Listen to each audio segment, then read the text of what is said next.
لدعائکم ومرضات لربکم وزکاۃ لأعمالکم۔ میرے آقا فرماتے ہیں تمہارا مجھ پر درود پاک پڑھنا تمہاری دعاؤں کی حفاظت کرنے والا اور تمہارے رب کی رضا کا باعث اور تمہارے اعمال کی پاکیزگی کا سبب ہے۔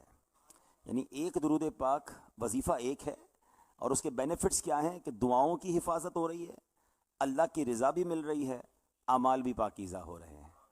کیا بات ہے درود پاک کی۔ درود پاک گناہوں کو مٹانے والا وظیفہ بھی ہے۔ روایتوں میں آتا ہے جتنی تیزی سے آگ پانی کو نہیں بجھاتی ہے اس سے زیادہ تیزی سے درود پاک گناہوں کو مٹا دیتا ہے۔ اور ہم جیسے گناہ گار جن کے پہلے ہی گناہ بہت زیادہ ہیں، تو اگر کوئی ایسا فارمولہ ہے کہ پڑھتے جائیں اور گناہ ڈیلیٹ ہوتے جائیں تو میں سمجھتا ہوں یہ کمال کا ہمارے لیے وظیفہ ہے۔ ایک شخص کے بارے میں آتا ہے اس کا انتقال ہوا، بلکہ ایک بزرگ کا واقعہ ہے، ان کا انتقال ہوا تو مرنے کے بعد کسی رشتہ دار نے خواب میں دیکھا، جاننے والے نے خواب میں دیکھا آپ کے ساتھ کیا معاملہ ہوا؟ کہتے ہیں میرا انتقال ہوا تو مرنے کے بعد جب فرشتے قبر میں آئے تو اللہ کی طرف سے حکم دیا گیا اس کے گناہ گنو، تو میرے سارے گناہ کاؤنٹ کیے گئے۔ پھر ارشاد ہوا اس کے درود گنو کہ جو اس نے میرے نبی علیہ السلام پر درود بھیجے اس کو کاؤنٹ کرو، تو کہتے ہیں مرنے کے بعد جو میرے درود کاؤنٹ کیے گئے وہ میرے گناہوں سے زیادہ ہو گئے۔ ارشاد ہوا بس اتنا ہی کافی ہے، میرے بندے کی بخشش ہو گئی ہے۔ تو درود انشاءاللہ یہ گناہوں کا کفارہ، گناہوں کا یوں سمجھیے کہ انشاءاللہ عز و جل اس کی برکت سے اللہ نے چاہ گناہ معاف ہوں گے۔ اللہ کرے میں بھی آپ بھی کثرت سے درود پاک پڑھنے والے بن جائیں، محبت سے با آواز بلند درود پاک پڑھ لیجئے۔ صلو علی الحبیب صلی اللہ تعالی علی محمد صلی اللہ علیہ وسلم۔ تا قیامت اس بہار باغ جنت پر سلام، شان عزت کان رحمت جان عفت پر سلام، دل سے اس جانے جاں پر چاہیے پڑھنا درود، پہنچے امت سے شفیع جرم امت پر سلام، بے دل مسکین کا یا رب بھیجتا رہ تو مدام، تا قیامت شافع روز قیامت پر سلام۔ صلو علی الحبیب صلی اللہ تعالی علی محمد صلی اللہ علیہ وسلم۔ پیارے اسلامی بھائیو، آج میں نے آپ کے سامنے ایک عظیم سجدے کی بات کرنی ہے، ایک ایسا پیارا سجدہ، ایک ایسا نرالا سجدہ، ایک ایسا مبارک سجدہ کہ جب اس سجدے کے بارے میں آپ جانیں گے تو ایمان تازہ ہو جائے گا۔ اس کائنات میں ویسے بڑے کمال کے سجدے ہوئے ہیں۔ اگر سب سے پہلے سجدے کی بات کریں تو حضرت آدم علیہ السلام کے لیے فرشتوں کو حکم دیا تھا رب کریم نے کہ انہیں سجدہ کیا جائے۔ حضرت جبرائیل، حضرت میکائیل، حضرت اسرافیل، حضرت عزرائیل اور سارے فرشتے سجدے میں چلے گئے، اور یہ سجدہ کوئی 2-4 منٹ کا سجدہ نہیں تھا، یہ زوال کے وقت سے شروع ہوا تھا اور عصر کے وقت تک جاری رہا تھا۔ سب سجدے میں گئے مگر ایک نے سجدے کا انکار کیا۔ وہ کیسا انکار تھا کہ وہ برباد ہو گیا، راندہ درگاہ ہو گیا، قیامت تک کے لیے لعنت والا ہو گیا۔ اور وہ کون تھا؟ وہ شیطان تھا، جس نے اللہ کی بات نہ مانی، حضرت آدم کو سجدہ نہ کیا۔ الگ واقعہ ہے، مگر یہ بھی ایک سجدہ تھا، اور اس سجدے کا ایک انکاری بھی تھا۔ ایک سجدہ ہوگا اور وہ سجدہ ہوگا قیامت کے دن، ایک سجدہ ہونے والا ہے۔ ہاں، آج میں نے کسی اور سجدے کی بات کر دی ہے، مگر ایک میں نے اولین سجدہ بتا دیا، اور ایک سجدہ ایسا ہوگا جو سرکار دو عالم علیہ الصلوۃ والسلام یوم القیامہ جب ساری دنیا افراتفری اور پریشانی میں ہوگی، رسول پاک علیہ السلام اللہ کی بارگاہ میں ایک طویل سجدہ کریں گے۔ ہائے ہائے ہائے، وہ جو سجدہ ہوگا نا وہ یادگاری امت میں ہوگا، فکر امت میں ہوگا۔ ٹینشن ہوگی مگر اپنی نہیں، اپنے امتیوں کی ٹینشن ہوگی، اپنی امتیوں کی فکر ہوگی۔ اعلیٰ حضرت کہتے ہیں نا، مولانا حسن رضا خان صاحب لکھتے ہیں، وہ پاک دل کے نہیں جس کو اپنا اندیشہ، حضور کو اپنا کوئی اندیشہ کوئی فکر نہیں ہے، حضور تو بخشے بخشائے ہیں، مگر فکریں کیا ہوں گی؟ وہ پاک دل کے نہیں جس کو اپنا اندیشہ، ہجوم فکر و تردد میں گھر گیا ہوگا۔ آقا بڑی فکروں میں ہوں گے، اس لیے سجدہ کریں گے۔ اور اس سجدے کا اختتام کیا ہوگا؟ اس سجدے کو سبحان اللہ ختم کیسے کیا جائے گا؟ اللہ کریم ارشاد فرما ارفع راسک، اے حبیب اپنا سر اٹھائیے، ارفع راسک یا محمد، اے حبیب اپنا سر اٹھائیے، اور پھر ارشاد ہوگا مانگیے جو مانگیں گے عطا کیا جائے گا، سوال کیجئے پورا کیا جائے گا، شفاعت کیجئے شفاعت جس کی کریں گے اس کی شفاعت قبول کی جائے گی، ایسا انعام میرے آقا کو دیا جائے گا۔ وہ سجدہ تو دیکھیں گے انشاءاللہ۔ اعلیٰ حضرت کہتے ہیں نا، دیکھنی ہے حشر میں عزت رسول اللہ کی، انشاءاللہ. مگر آج ایک ایسا ہی مبارک، ایک اور مبارک سجدہ سبحان اللہ وہ بھی کیا سرکار دو عالم علیہ السلام نے. بڑا طویل سجدہ تھا. سجدہ کب ہوا، کون سی رات کو ہوا، اور اس کا سبحان اللہ انداز کیا تھا، ذرا سنیے گا. مسلمانوں کی پیاری امی جان حضرت عائشہ صدیقہ طیبہ طاہرہ رضی اللہ تعالی عنہا فرماتی ہیں، ایک مرتبہ رات کا وقت تھا، جب آدھی رات ہوئی تو سرکار دو عالم علیہ السلام کہیں تشریف لے گئے. مجھے فکر ہوئی کہ میرے آقا کہاں چلے گئے. کہتی میں نے دیگر ازواج مطہرات کے حجروں میں دیکھا تو نبی پاک کہیں تشریف نہیں لائے، کہیں تشریف نہیں لے کر گئے تھے. واپس اپنے حجرے میں پہنچی تو دیکھا کہ جیسے کپڑا زمین پر رکھا ہوتا ہے، اسی طرح نبی پاک علیہ السلام دنیا و ما فیہا سب چیزوں سے بے خبر ہو کر اللہ پاک کے حضور سجدے میں سر رکھے ہوئے ہیں. بڑی عاجزی کے ساتھ، بڑی انکساری کے ساتھ، دنیا کے تمام چیزوں سے فارغ ذہن کو خالی کر کے فقط بارگاہ الہی میں ایک سجدے کا انداز ہے. اور اب نبی پاک سجدے میں سر رکھ کر کہہ کیا رہے تھے، دعا کیا تھی، ذرا سنیے گا. سجد لکا خیالی و سوادی و آمن بک فؤادی فہادہ یدی ما وما جنیت بہا علی نفسی یا عظیم یرجا لکل عظیم یا عظیم اغفر الذنب العظیم عظیما سجد وجہی للذی خلقہ وشق سمعہ وبصرہ. آقا اللہ کی بارگاہ میں کیا عرض کر رہے ہیں، اے اللہ پاک تیرے حضور میرے خیال اور میرے جسم نے سجدہ کیا، تجھ پر میرا دل ایمان لایا، یہ ہاتھ ہیں جن سے خود پر زیادتی کی گئی، اے عظمت والے رب جس سے ہر عظیم بات کی امید لگائی جاتی ہے، اے عظمت والے رب بڑے گناہ بخش دے. میرے مولا میرا چہرہ جس سے تو نے پیدا کیا، اس پر کان اور آنکھیں بنائیں، وہ چہرہ تیرے حضور سجدہ ریز ہے. کیا انداز ہے، کیا گفتگو ہے، کیا عاجزی ہے. کون کر رہا ہے؟ جن کے سبب کائنات بنی ہے. ہائے ہائے، اللہ کے حبیب ہیں. اور انداز دیکھیں دعاؤں کا. پھر نبی پاک نے سجدے سے سر اٹھایا. بی بی عائشہ کہتی پھر دوسرا سجدہ کیا. دوسرے سجدے میں ایک اور نرالی دعا کی. نبی پاک دعا کرتے ہیں اعوذ برضاک من سخطک واعوذ بعفوک من عقابک واعوذ بک منک لا احصی ثناء علیک انت کما اثنیت علی نفسک اقول کما قال اخی داود اغفروا وجہی فی التراب لسیدی وحق لہ ان یسجد. اے اللہ پاک میں تیرے غضب سے تیری رضا کی پناہ میں آتا ہوں، تیرے عذاب سے تیری بخشش کی پناہ میں آتا ہوں، تیرے غضب سے تیری ہی پناہ چاہتا ہوں.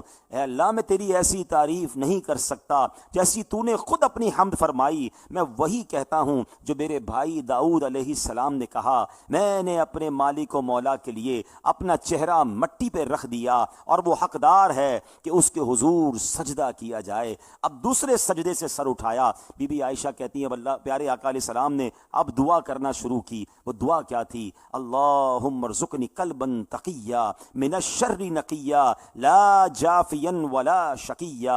اے اللہ پاک مجھے پرہیزگار برائیوں سے پاک دل عطا فرما، ایسا دل جو نہ سخت ہو نہ بدبخت ہو. ہم آج شب جمعہ اللہ سے دعا کرتے ہیں، اللہ محبوب کریم نے جو وہ دعائیں مانگی، جو سجدہ کیا، اے اللہ ان دعاؤں کی برکتیں ہمیں بھی نصیب فرما. ہم تجھ سے وہی مانگتے ہیں جو نبی پاک نے مانگا، مولا ہمیں عطا کر دے. میرے آقا نے جن چیزوں سے پناہ مانگی، اے کریم اب تجھ سے پناہ مانگتے ہیں، ہمیں ان تمام چیزوں سے پناہ عطا فرما. اب جب یہ سجدہ بھی ہو گیا، یہ دعا بھی ہو گئی، تو بی بی عائشہ صدیقہ رضی اللہ تعالیٰ عنہ خود فرماتی ہیں کہ نبی پاک میرے پاس تشریف لائے اور اب پیارے آقا نے ریویل کیا کہ یہ سجدہ، یہ دعا، یہ آج اسی رات کیوں ہو رہی تھی. نبی پاک نے فرمایا اے عائشہ یہ نصف شعبان کی رات، شب برات ہے. آج کی رات اللہ پاک آسمان دنیا پر تجلی فرماتا ہے. مشرک اور کینہ رکھنے والے یعنی دل میں دشمنی چھپانے والے کے علاوہ سب بندوں کو بخش دیتا ہے. کشف امید پہ ہے فضل خدا آج کی رات، کشف امید پہ ہے فضل خدا آج کی رات، ہر طرف چھائی ہے رحمت کی گھٹا آج کی رات. کس قدر جوش پہ ہے حق کی عطا آج کی رات، پائیں گے سارے طلب سے بھی سوا آج کی رات. اے میرے پیارے اسلامی بھائیوں، بہت کچھ اس ایک واقعے سے، ایک روایت سے سیکھنے کو مل رہا ہے. یہ کیسا باکمال سجدہ تھا، جو سجدے کی کیفیت بی بی عائشہ صدیقہ طیبہ طاہرہ رضی اللہ تعالیٰ عنہ نے فرمائی کالثوب الساقط، گویا زمین پر رکھا ہوا کپڑا ہے.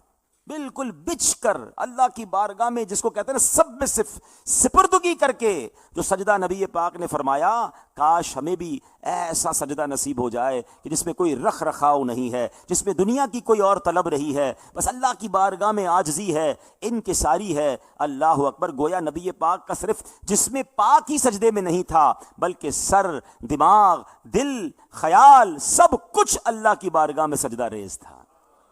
ہمارا کیا حال ہوتا ہے؟ سجدہ کرتے کرتے کپڑوں کا خیال ہوتا ہے، کپڑے ٹھیک ہو جائیں، کوئی سلوٹ نہ لگ جائے، جہاں سجدہ کر رہے ہیں وہاں کوئی مٹی نہ ہو، کوئی پیشانی پہ خاک نہ لگ جائے۔ سجدے کرتے کرتے بھی دماغ میں بہت ساری باتیں ہیں۔ ارے جب سر جھکایا ہے تو دل بھی جھکا دو نا، جب سر جھکایا ہے تو دل سے خیال بھی تو نکالو نا۔ کس کی بارگاہ میں سجدہ کر رہے ہیں؟ سبحان اللہ! سجدہ کس قدر عظیم عبادت ہے۔ سجدے میں سکون، سجدے میں مزہ، سجدے میں چھپا انداز وفا، محروم رضائے مولا سے، سجدے سے جو سر محروم رہا، سجدوں سے محبت ملتی ہے، سجدوں سے محبت ملتی ہے۔ کرتا ہے ایچ اینڈ ایوری سجدہ آپ کا ایک رینک، آپ کا ایک درجہ اللہ کی بارگاہ میں بلند کرتا ہے۔ اب وہ لوگ سوچیں جو سجدوں سے بھاگتے ہیں، کئی لوگ ہیں جو صرف جمعے والے دن سجدہ کر پاتے ہیں، جمعے کی نماز ہی پڑھتے ہیں اور کوئی نماز ہی نہیں پڑھتے۔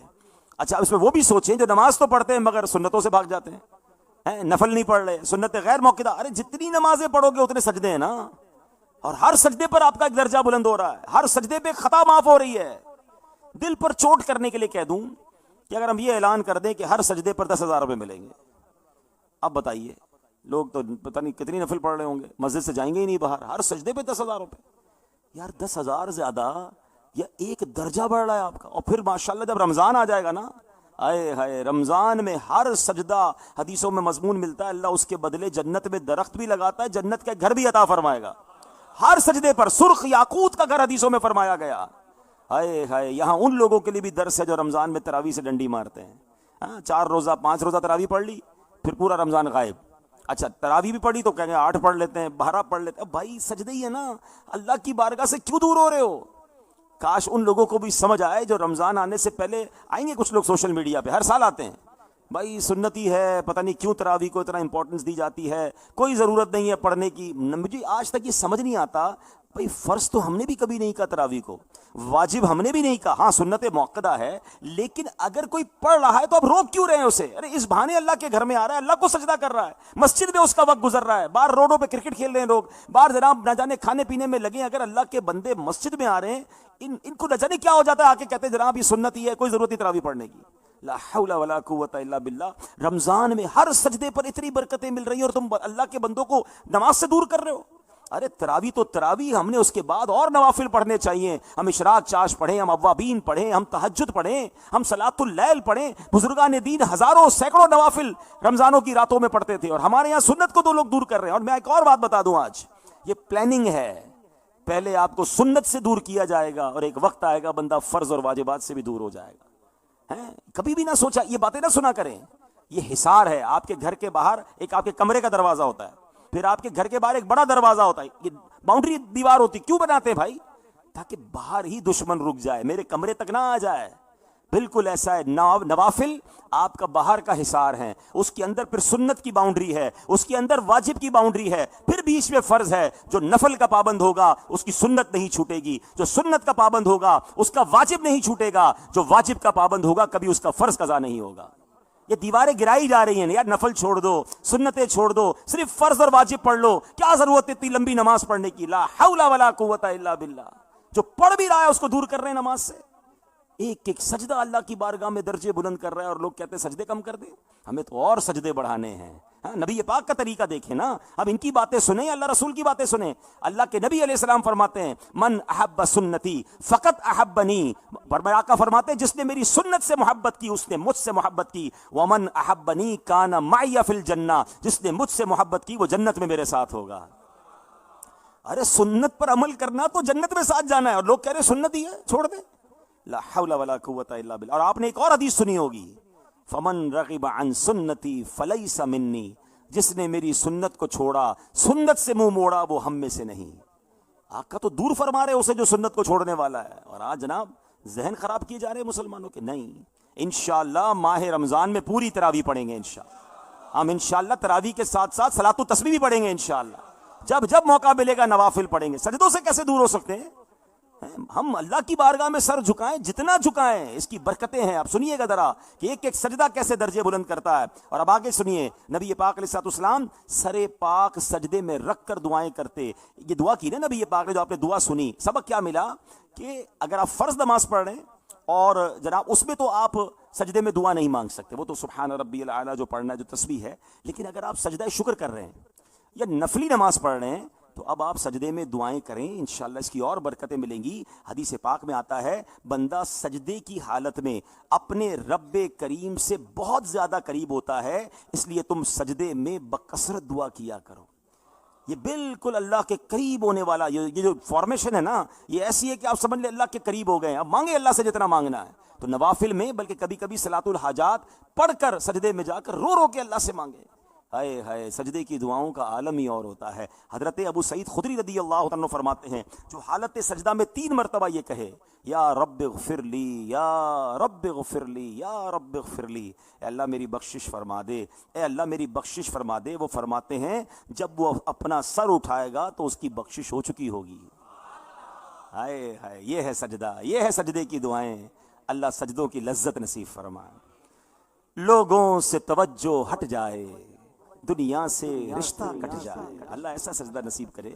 لوگوں سے توجہ ہٹ جائے، دنیا سے رشتہ کٹ جائے، ماتھے کو زمین پر رکھنا ہے، مصروف زباں ہو حمد و ثنا، سجدے میں شکر مولا ہے، سجدے میں ذکر مولا ہے، توبہ کر کے مانگو ایک دن رد ہوتی نہیں سجدے کی دعا۔ اللہ بس ہمیں ان سجدوں کی لذت نصیب فرما دے، نبی پاک کے مبارک سجدوں کا صدقہ نصیب فرما دے۔ اب ایک اور بات سیکھنے کو ملی کہ پیارے آقا نے کیا فرمایا کہ اے عائشہ، آج شعبان کی نصف شعبان کی رات ہے، یعنی شب برات کا ذکر فرمایا۔ یاد رکھیے یہ رات بڑی کمال کی رات ہے۔ ہم اللہ سے دعا کرتے ہیں اللہ میں خیر اور عافیت کے ساتھ شب برات تک پہنچا دے، خیر سے یہ رات ہمیں نصیب فرمائے، کیونکہ یہ وہ رات ہے جس کے بارے میں نبی پاک علیہ السلام نے فرمایا جب شعبان کی درمیانی یعنی 15ویں رات آئے تو اس رات عبادت کرو، دن کو روزہ رکھو، بے شک اس رات سورج غروب ہوتے ہی اللہ پاک اپنی شایان شان آسمان دنیا پر تجلی فرماتا ہے اور ارشاد فرماتا ہے الا من مستغفر لی فاغفر له، ہے کوئی مجھ سے مغفرت مانگنے والا کہ میں اسے معاف کر دوں، الا مسترزق فارزقه، ہے کوئی رزق مانگنے والا کہ اس کو رزق عطا کروں، الا مبتلا فاعافیہ، ہے کوئی پریشان حال، ہے کوئی مصیبت زدہ میں اس کی پریشانی دور فرماؤں، ہے کوئی ایسا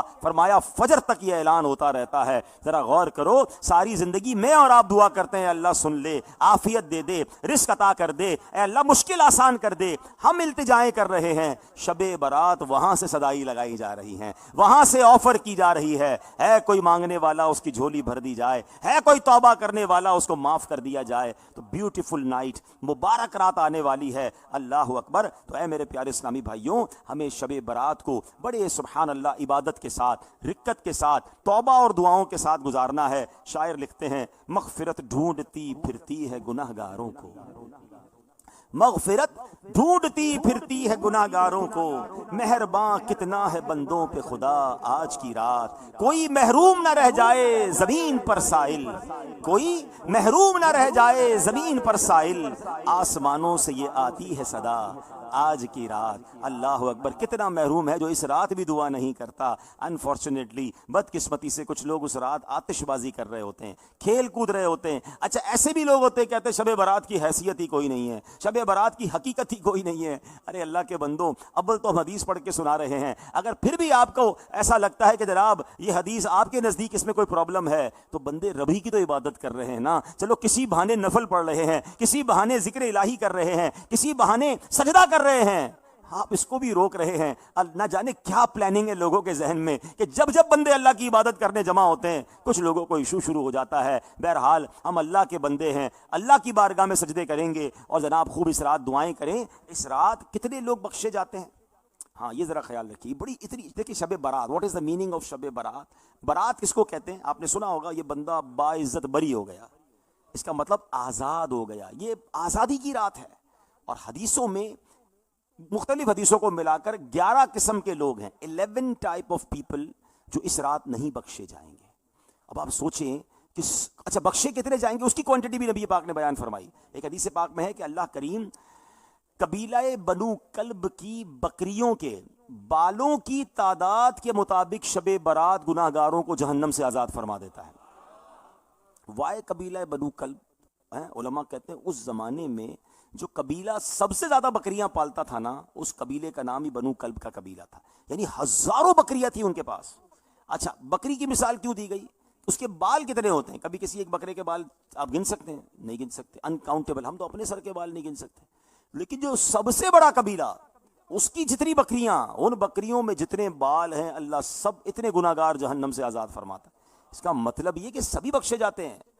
اب اس کا مطلب 11 قسم کے لوگ ہیں جو نہیں بخشے جائیں گے، مختلف حدیثوں کو ملا کر۔ ایک حدیث میں 6-7 لوگوں کا ذکر ہے، ایک حدیث میں دوسرا ہے۔ اب ذرا غور کریں کہ اگر کوئی ایسا اعلان ہو جائے کہ اس محلے میں، اس علاقے میں، یعنی آج اجتماع کا ہی میں اعلان کر دوں کہ بھائی اجتماع میں جتنے لوگ ہیں آج سب کو جناب ایک کمال کا تحفہ ملے گا، مگر 11 لوگوں کو نہیں ملے گا۔ وہ کہیں گے یار وہ 11 کون ہے یار، سب کو ملے گا، ہم 11 رہ گئے، کتنے برے ہم۔ آپ سوچیں مغفرت ملے گی، نبی پاک فرماتے ہیں مگر 11 قسم کے لوگوں کو نہیں ملے گی۔ کتنے بڑے مجرم ہوں گے؟ اب ان مجرموں کے نام میں نے بیان کرنے، پلیز غور سے سننا ہے، جو یہاں موجود ہیں، جو مجھے براہ راست سن رہے ہیں یا بعد میں سنیں، اللہ نہ کرے ان میں سے میرا کوئی نام ہے تو میں نے آج توبہ کرنی، میں ان مجرموں میں نہیں رہنا چاہتا۔ انشاءاللہ توبہ کر کے شب برات کے دن مجھے بھی انشاءاللہ مغفرت لینی ہے انشاءاللہ۔ درود پاک پڑھ لے، صلو علی الحبیب صلی اللہ تعالی علی محمد صلی اللہ علیہ وسلم۔ اب وہ 11 قسم کے لوگ کون ہیں؟ نمبر 1 میرے آقا فرماتے مشرک، نمبر 2 شراب کا عادی، نمبر 3 ماں باپ کا نافرمان، نمبر 4 زنا کا عادی، نمبر 5 رشتے توڑنے والا، نمبر 6 تصویر بنانے والا، میں ابھی تفصیل بتاتا ہوں اس کی، نمبر 7 چغل خور، شرک میں مبتلا ہو جاؤ گے۔ یہ بخاری اور مسلم کی حدیث ہے۔ ہاں اگر ایک آدھ بندہ جو ہے وہ اپنا اس کی شامت اعمال ہو اور وہ اپنا ایمان چھوڑ بیٹھے معاذ اللہ، تو یہ اس کا عمل ہے۔ اجتماعی طور پر امت جو ہے یہ شرک میں مبتلا نہیں ہوگی، یہ نبی پاک نے فرمایا۔ ہاں اب 2 باتیں سمجھنی ہیں۔ شرک ایک تو وہ ہو گیا جو شرک کی 2 قسمیں ہیں، ایک ہے شرک جلی، بڑا شرک، یعنی اللہ پاک کے علاوہ کسی کو عبادت کے لائق سمجھنا، اس شرک سے آدمی اسلام سے نکل جاتا ہے۔ دوسرا شرک کیا ہے؟ اس کو کہتے ہیں شرک خفی، اسے ریاکاری کہتے ہیں۔ آدمی اس سے اسلام سے تو نہیں نکلتا، البتہ یہ کبیرہ گناہ ہے اور جہنم میں لے جانے والا کام ہے۔ ایک بار نبی پاک علیہ الصلوۃ والسلام کو ایک صحابی نے دیکھا کہ چہرے پر پریشانی ہے، صحابی کا نام حضرت شداد بن اوس رضی اللہ تعالیٰ عنہ۔ دیکھا پیارے آقا بڑے پریشان ہیں، عرض کی حضور میرے ماں باپ آپ پر قربان، یہ آپ کے چہرے پر پریشانی کے آثار کیوں ہیں؟ سرکار دو عالم علیہ السلام نے فرمایا کہ مجھے اپنی امت کے متعلق خوف ہے، ایک معاملہ ہے جس کا مجھے اپنی امت کے متعلق خوف ہے۔ حضرت شداد نے پوچھا حضور وہ معاملہ کیا ہے؟ فرمایا شرک اور خفیہ خواہش۔ عرض کی حضور کہ آپ کی امت شرک میں مبتلا ہو جائے گی؟ نبی پاک علیہ السلام نے فرمایا اے شداد میری امت سورج چاند اور پتھروں کی پوجا نہیں کرے گی، مگر میری امت اپنے اعمال میں دکھلاوا کرنے لگے گی، ریاکاری کرنے لگے گی۔ میں نے عرض کی یا رسول اللہ کیا یہ ریاکاری ہے؟ فرمایا ہاں ریاکاری شرک ہے۔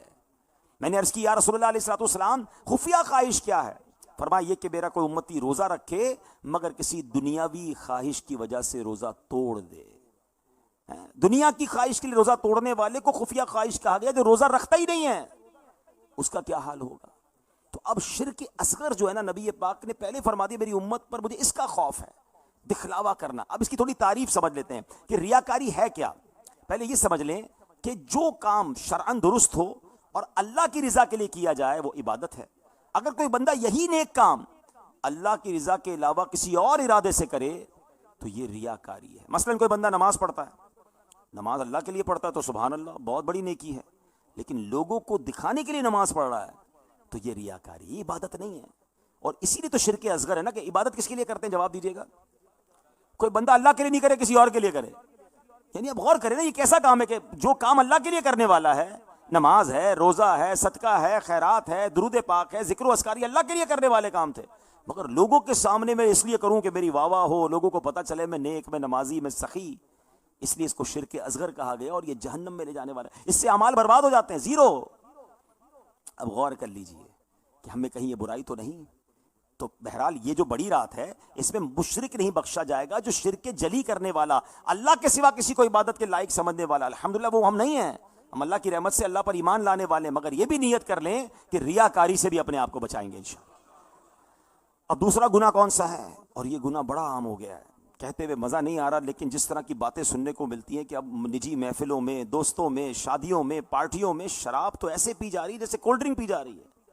لا حول ولا قوت الا باللہ. یہ کتنا بڑا گناہ ہے کہ شب برات سب بخشے جائیں گے, شراب ہی نہیں بخشا جائے گا. اور اے میرے پیارے اسلامی بھائیوں, حدیث پاک میں نبی پاک نے فرمایا سب سے بڑا گناہ اور تمام برائیوں کی جڑ ہے, ام الخبائث کہا نبی پاک نے شراب کو.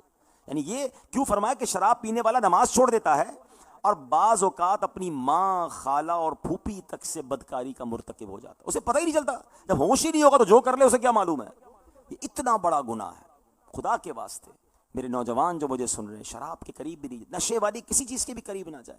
یہ بربادی لاتی ہے اور اس قدر بڑا گناہ ہے. اور بھی بہت سارے گناہ ہیں, لیکن شراب وہ گناہ ہے جس میں نبی پاک نے 10 قسم کے لوگوں پر لعنت فرمائی ہے. شراب پینے والا, پلانے والا, اٹھانے والا, لانے والا, بیچنے والا, خریدنے والا, ایچ اینڈ ایوری کیٹیگری, سب پر نبی پاک نے فرمایا اس پر خدا کی لعنت ہے. اور آج کا نوجوان کہتا ہے میں شراب پیتا نہیں, دوست پیتے میں بیٹھتا ہوں, میں تو صرف ساتھ بیٹھتا ہوں, کمپنی دیتا ہوں, میں نہیں پیتا, میں تو کولڈ ڈرنک منگوا لیتا ہوں. شراب وہ پیتے میں کولڈ ڈرنک پیتا ہوں. وہ غلط. وہ جوا کھیلتے میں بیٹھتا ہوں, میں کھیلتا نہیں بس بیٹھتا ہوں.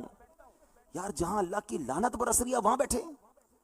2019-20 میں کووڈ نے سکھایا نہیں سکھایا کہ جناب کسی کو بیماری ہو دور رہنا, سوشل ڈسٹینس. جہاں رب کی لعنت برس رہی وہاں سوشل ڈسٹینس نہیں ہوگا. ہمیں نہیں بیٹھنا شرابیوں کے ساتھ. خدا را وہ محفلیں چھوڑ دو جہاں رب کی لعنت برس رہی ہے. شب برات سب بخشے جائیں گے, شرابی نہیں بخشا جائے گا. اگر کوئی میرا بھائی, میری بہن میرے ویڈیو پر یہاں موجود ہیں, ایسا کوئی ہے جس کی یہ عادت ہے, خدا کے واسطے چھوڑ دو, یہ برائی چھوڑ دیں. کیونکہ شراب کے نشے میں موت آ گئی تو اللہ کو کیا جواب دیں گے. موت تو آ سکتی ہے نا. ہم تو چاہتے ہیں ہمیں کلمے والی موت آئے, وضو والی موت آئے, اللہ کرے سجدے والی موت آئے. اے کاش یہ سجدہ بھی مسجد نبوی میں ادا کر رہے ہوں اور آقا کا جلوہ بھی نصیب ہو جائے. تو یہ جب ہوگا نا جب بری صحبتیں نہیں ہوں گی. جو شراب پینے والا کیوں نہیں سوچتا شراب پیتے پیتے مر گیا تو. اور ایک اور بات یاد رکھیں, جس کا جس حال میں انتقال ہوگا اسی حال میں اسے قیامت کے دن اٹھایا جائے گا. وہ جو ہم کہتے ہیں نا میں سو جاؤں یا مصطفیٰ کہتے کہتے, کھلے آنکھ صلی اللہ کہتے کہتے, کیونکہ جو کلمہ پڑھ کر درود پڑھ کر سوئے گا انشاءاللہ اٹھے گا بھی اسی عالم میں. لیکن ادھر تو فکر ہی کوئی نہیں ہے. فلمیں دیکھتے دیکھتے, ڈرامے دیکھتے دیکھتے, شراب کی محفلوں میں ایسی رات گزر رہی ہوتی ہے, اور یہ سوچتے نہیں کہ اگر اسی حال میں مر گیا تو اللہ کو منہ کیا دکھاؤں گا. ہر جوا کھیلنے والا, ہر بدکاری کرنے والا, ہر برائیوں کے اڈے پر جانے والا سوچے کہ اگر اس مقام پر مجھے موت آ گئی تو میں اللہ کو منہ کیا دکھاؤں گا. جو 5 وقت کا نمازی ہے نا اس کا چانس بڑا اچھا ہے. ہاں پکا 5 وقت کا نمازی, اور سبحان اللہ اگر با جماعت نماز پڑھنے والا ہے اس کے تو وارے نہیں آ رہے ہیں, کیونکہ یا تو وہ مسجد میں جا رہا ہوگا یا آ رہا ہوگا, یا وضو کر رہا ہوگا یا نماز پڑھ رہا ہوگا, یا نماز کے بعد ذکر کر رہا ہوگا, یا اگلی نماز کی تیاری کر رہا ہوگا. یعنی اس کو 24 گھنٹے میں جب بھی موت آنی ہے کوئی نہ کوئی اچھا ہی کام کر رہا ہوگا. سبحان اللہ. تو یہ اپنا روٹین ایسی بنائے نا یار, جس حال میں بھی موت آئے ہم ریڈی ہیں انشاءاللہ. وضو سے ہیں, درود پاک پڑھ رہے ہیں, کوئی اچھا ہی کام کر رہے ہیں, کاروبار بھی کر رہے ہیں تو سچ بول رہے ہیں, حلال کما رہے ہیں, تو یہ بھی اچھی عبادت ہے.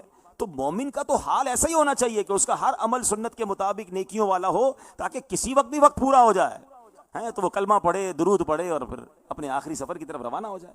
اللہ کرے کہ ایسی اللہ زندگی عطا فرما دے.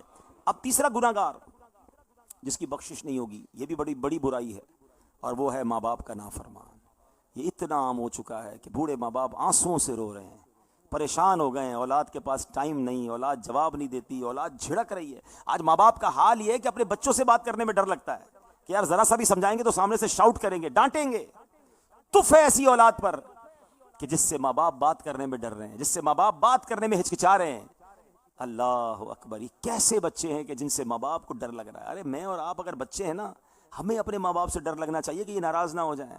یہ ناراض ہو گئے تو رب ناراض ہو جائے گا. لیکن آج ماں باپ کو ڈرے بیٹا ناراض نہ ہو جائے, ماں کو ڈرے بیٹی ناراض نہ ہو جائے. اللہ اکبر. سوچے کیسا گھٹ گھٹ کے ماں باپ جیتے ہوں گے کہ جن کو اپنے بچوں سے خوف آتا ہوگا. میں آپ کو ایک واقعہ سناتا ہوں. اس واقعے میں ماں باپ کی نافرمانی کی نحوست بھی ہے اور شراب کی بھی نحوست ہے. بنی اسرائیل میں ایک شخص تھا, اللہ نے اس کو بہت خوبصورت آواز دی تھی, اور اس پر نعمت یہ تھی کہ وہ اس آواز سے تورات شریف کی تلاوت کرتا تھا, اور ایسی تلاوت کرتا کہ لوگ اس کو سننے کے لیے گھروں سے نکل آتے تھے. کمال کی آواز اور آواز کا بہترین استعمال.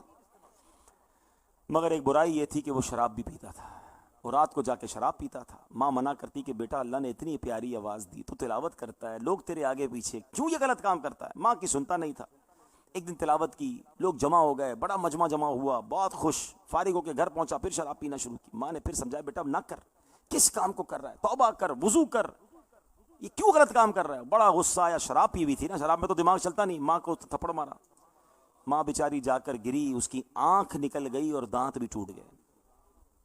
بندے کو خیال آیا یہ میں نے کیا کر دیا، اپنی ماں کو مارا، اس کو اندھا کر دیا۔ روتا ہوا گھر سے نکل گیا، 40 سال تک اللہ کی عبادت کی، جنگلوں میں نکل گیا، مجاہدات کیے، اتنی بڑی اس نے فاقے کیے کہ اس کی ہڈیاں نکل آئیں۔ اب اللہ کی بارگاہ میں عرض کی مولا اب میرا گناہ معاف ہو گیا، 40 سال ہو گئے، میں تجھے راضی کر رہا ہوں، توبہ کر رہا ہوں، فاقے کر رہا ہوں۔ ارشاد ہوتا ہے ردائی من ردائی امکا، اے میرے بندے میری رضا تیری ماں کی رضا میں ہی ہے، جا پہلے ماں کو راضی کر۔ اس کو سمجھ آ گیا کہ میں صدیوں عبادت کر لوں نا، اللہ نے راضی نہیں ہونا جب تک ماں نے راضی نہیں ہونا۔ واپس گھر آیا، 40 سال کے بعد دروازہ کھٹکھٹایا، ماں کو کہتا یا بفتاح الجنہ، اے میری ماں، اے میری جنت کی چابی ماں۔ ماں نے پوچھا کون آیا ہے؟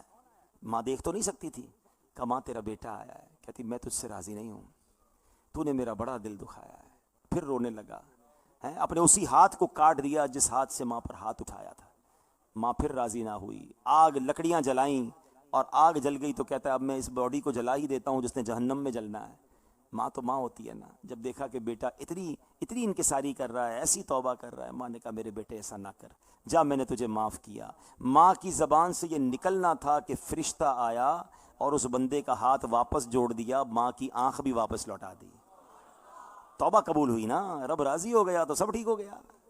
کیا سیکھنے کو ملا کہ اچھا بندہ تھا، تلاوت کرتا تھا، تورات پڑھتا تھا، مگر شراب پیتا تھا، اور شراب نے اس کی عقل کو معوف کر دیا، اپنی ماں کو بھی نہ چھوڑا۔ دونوں باتیں سیکھنے کو مل گئی نا کہ ماں راضی، والدین راضی تو رب راضی۔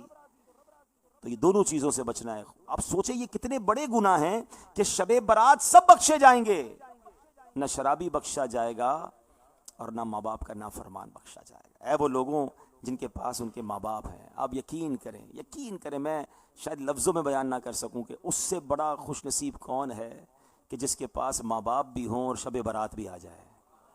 ہائے ہائے، برات کی رات بھی ہو اور گھر میں ماں بھی ہو، برات کی رات بھی ہو اور میرا والد بھی ہو۔ اب میں انہی سے کہوں نا آپ دعا کر دے تو مجھے رب نے بخش دینا ہے۔ واللہ اس سے بڑا خوش نصیب کون ہے کہ رمضان بھی ہو اور ماں باپ بھی ہوں، افطار کے دسترخوان پر ماں بھی ہو، والد بھی موجود ہو۔ پھر مجھے کیا چاہیے؟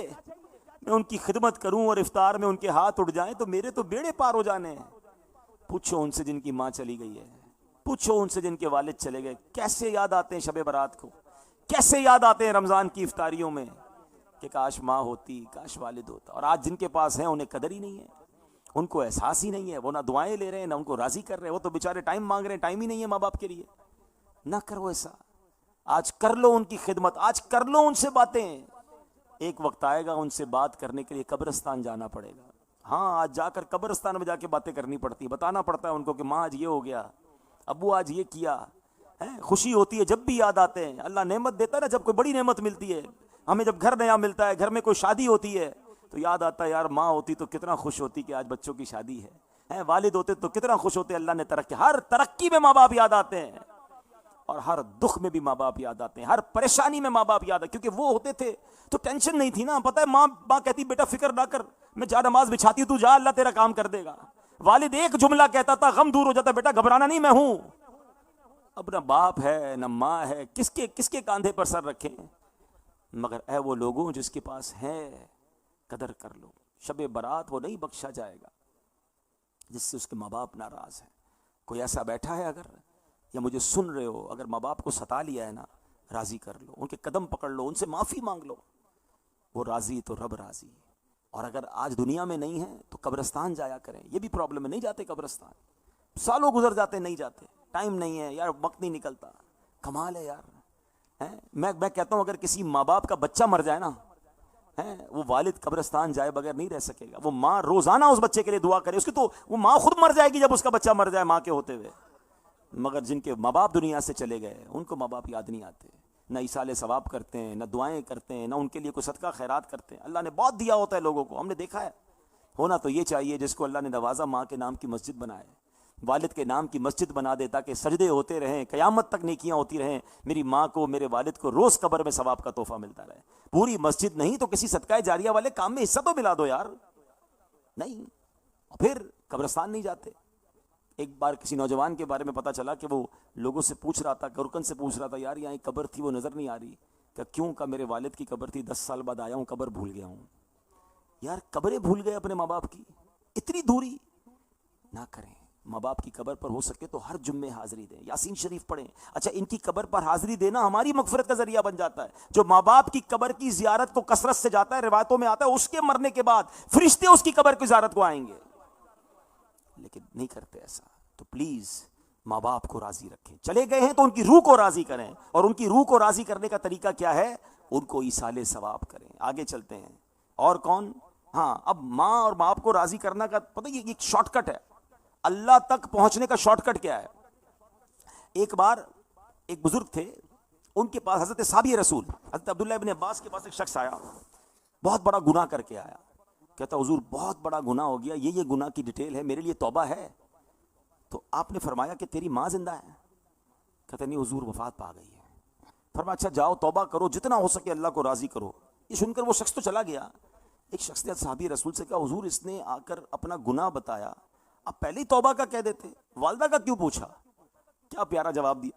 کہتے ہیں کہ میری معلومات کے مطابق اللہ پاک کو راضی کرنے کا سب سے قریب ترین ذریعہ ماں کے ساتھ بھلائی کرنا ہے۔ یعنی جو ماں، اس کی ماں زندہ ہوتی نا تو میں اس کو یہی کہتا جا ماں کی خدمت کر، اللہ تیرے سارے گناہ معاف کر دے گا۔ دا بیسٹ وے، قریب ترین اللہ کے پاس پہنچنے کا جو راستہ ہے نا وہ ماں ہے۔ اب سوچ لے ماں راضی ہے کہ نہیں، پلیز کچھ بھی ہو جائے۔ اچھا یہاں بعض اوقات کیا ہوتا ہے، نوجوان آ کے ہمیں بتاتے ہیں یار امی ابو سختی بہت کرتے ہیں، باتیں بہت سناتے ہیں، ڈانٹتے بہت ہیں، چڑچڑے ہو گئے ہیں۔ پلیز یہ بات کیوں نہیں سمجھ لیتے؟ اب تو آپ سائنس بھی پڑھ لیتے ہیں، اب تو آپ کو دنیا کے معاملات پتہ ہیں۔ 60 ایئرس کے بعد، 60-65 سال کی عمر کے بعد بندہ بچہ بن جاتا ہے، وہ دوبارہ بچپن کی طرف سمجھنے آ رہے ہیں۔ ان کی جو مینٹلٹی ہے نا وہ نہیں رہی ہے، وہ چڑچڑے بھی ہو جائیں گے، ان کو بات بھی کم سمجھ میں آئے گی، ان کو سنائی بھی کم دے گا ہیں۔ تو آپ اس کو انجوائے کریں نا۔ یعنی آپ کے گھر میں اگر 6 سال کا بچہ ہے، 5 سال کا، کئیوں کے گھروں میں ہوگا، کیا وہ ضد نہیں کرتا؟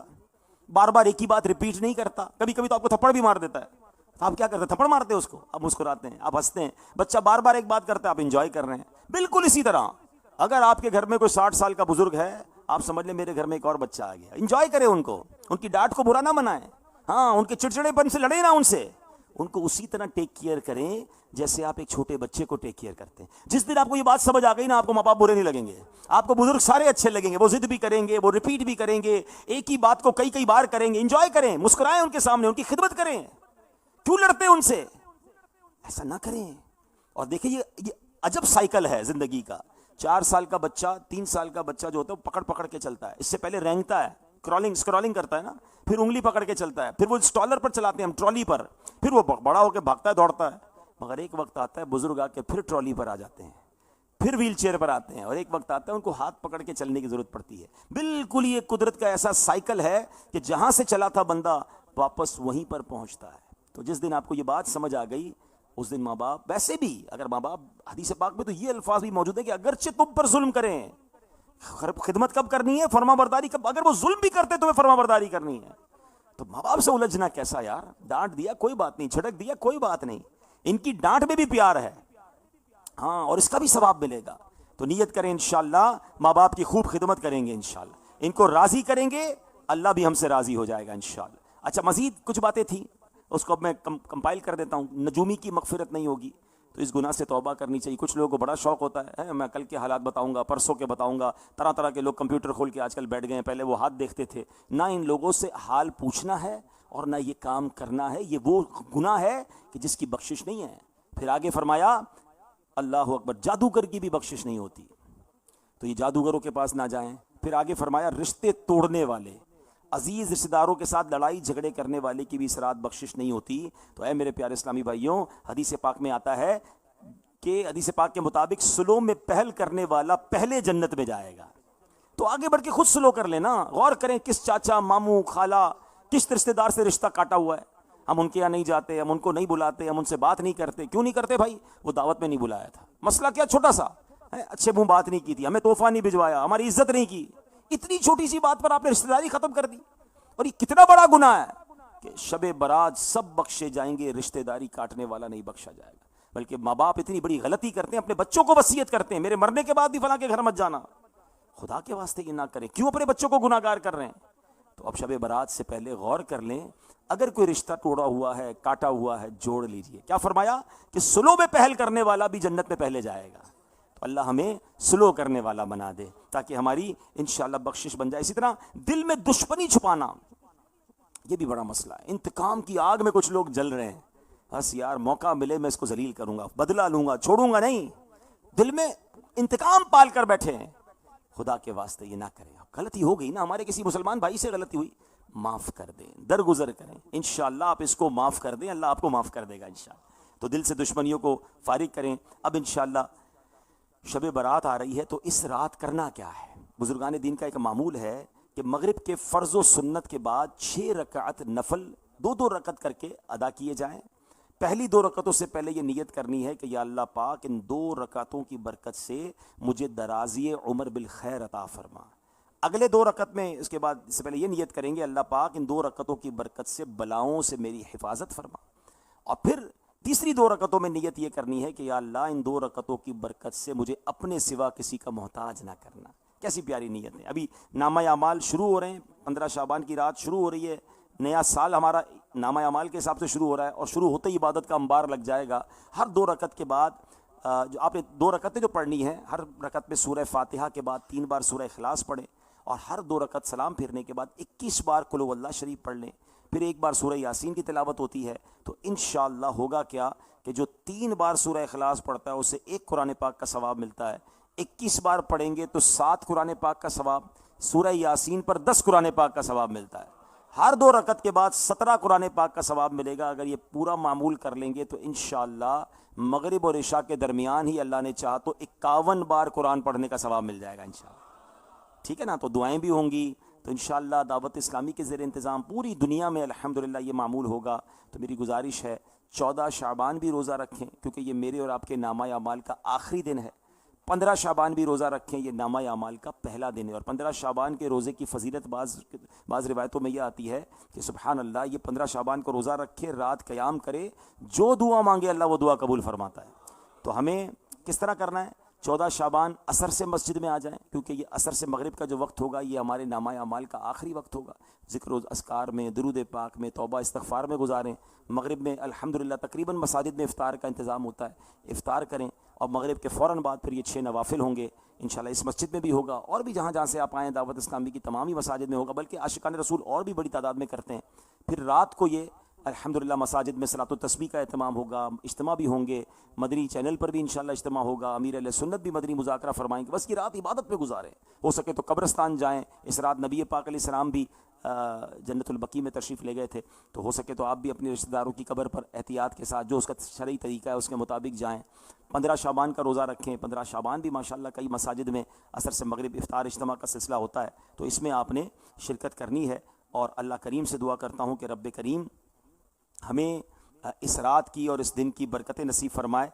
جیسے میں نے کہا کہ 14 اور 15 شعبان ڈیفنس کے تمام مراکز میں محافل ہوں گی.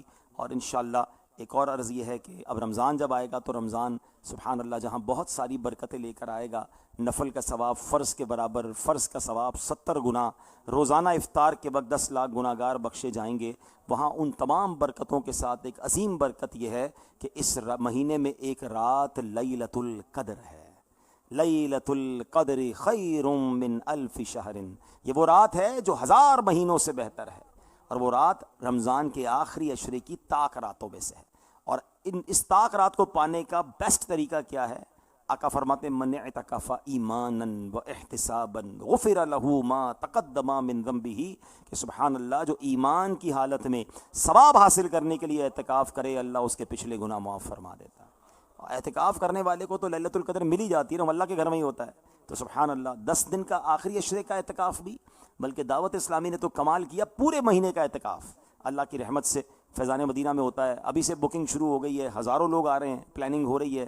آج بھی ہمارا مشورہ تھا فیضان مدینہ میں کہ اعتکاف کی تیاریاں کیسے کرنی ہیں، کتنے لوگوں کا کھانا بنانا ہے، تو ماشاءاللہ 5,000 کے قریب عاشقان رسول پورے مہینے کا اعتکاف کریں گے۔ تو پہلے تو مشورہ یہ دوں گا کہ زندگی میں کوئی ایک رمضان ایسا گزاریں کہ وہ پورا مہینہ آپ اعتکاف کریں، فیضان مدینہ میں کر لیں، ورنہ 10 دن کے اعتکاف تو انشاءاللہ پورے کراچی میں مختلف مقامات پر ہوں گے، دعوت اسلامی والوں کے ساتھ کریں گے، تو فائدہ یہ ہوگا کہ تربیت بھی ہوتی رہے گی اور اعتکاف بھی کرتے رہیں گے۔